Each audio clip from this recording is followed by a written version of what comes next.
The wind howled through the trees on a cold October night as three friends, Sarah, Mark, and Emily, gathered around a campfire. They had just returned from a visit to Hollowgrove Store, an old abandoned building that had sat on the outskirts of their small, quiet town for as long as anyone could remember. Legends of its haunted past had always intrigued them, and tonight they were determined to unravel its mysteries. Sarah, the adventurous one of the group, took a swig from her thermos and said, "I can't believe we're actually doing this, guys. Exploring Hollowgrove Store at night on Halloween, no less. It's going to be epic." Mark, the skeptic, chuckled nervously. "Come on, Sarah. You don't really believe those ghost stories, do you?" Emily, the believer, gazed at the dark silhouette of the store and shivered. "I've heard enough spooky tales to make me think twice, Mark. But let's just go inside and see what we find." Wrightsmith flashlights in hand, the three friends cautiously approached the decaying building. The moon was hidden behind thick clouds, casting eerie shadows on the store's crumbling facade. As they entered, the musty odor of old wood and decades of abandonment greeted them. Inside, the store was a time capsule from a forgotten era. Dust-covered shelves held relics of long-forgotten merchandise, and faded signs advertised products from another lifetime. The friends wandered through the dimly lit hazels, their footsteps echoing eerily through the empty space.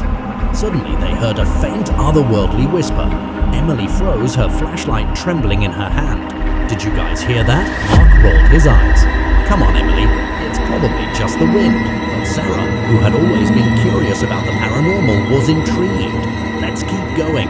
I want to see if there's anything to these stories." They ventured deeper into the store, their flashlights revealing more forgotten treasures. That's when they stumbled upon an old diary, its pages yellowed with age.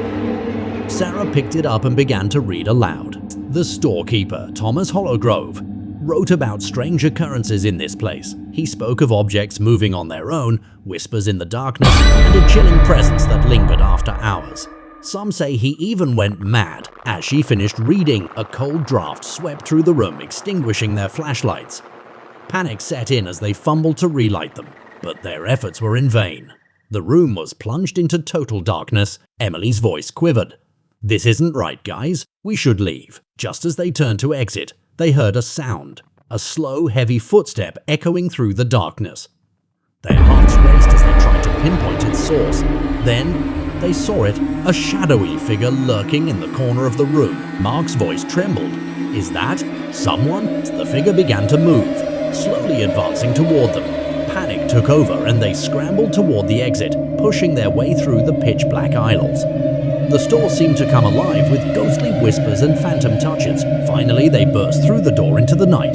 Gasping for breath, they realized they were no longer alone. Shadows swirled around them, and ghostly apparitions appeared, surrounding them in a spectral dance. Sarah, her courage rekindled, shouted, "We won't be scared away by mere apparitions. This is our town, and we won't let the past control us." As if in response, the spirits grew more frenzied, but they didn't attack. Instead, they seemed to beckon the friends to follow them. The trio exchanged hesitant glances before deciding to cautiously approach. The spirits led them deeper into the woods, where they came upon an old, forgotten graveyard hidden from the town's view for centuries. It was Thomas Hollowgrove's final resting place. The spirits seemed to be trying to communicate, and as Emily reached out, she touched a cold, ethereal hand. In that moment, they felt a surge of emotions. The storekeeper's fear, his loneliness, and his desperate need to tell his story. The spirits were not malevolent but trapped, yearning for their tale to be heard. So with newfound determination, the friends listened as Thomas Hollowgrove's voice echoed through their minds. He had been wrongly accused of witchcraft and condemned by the townsfolk.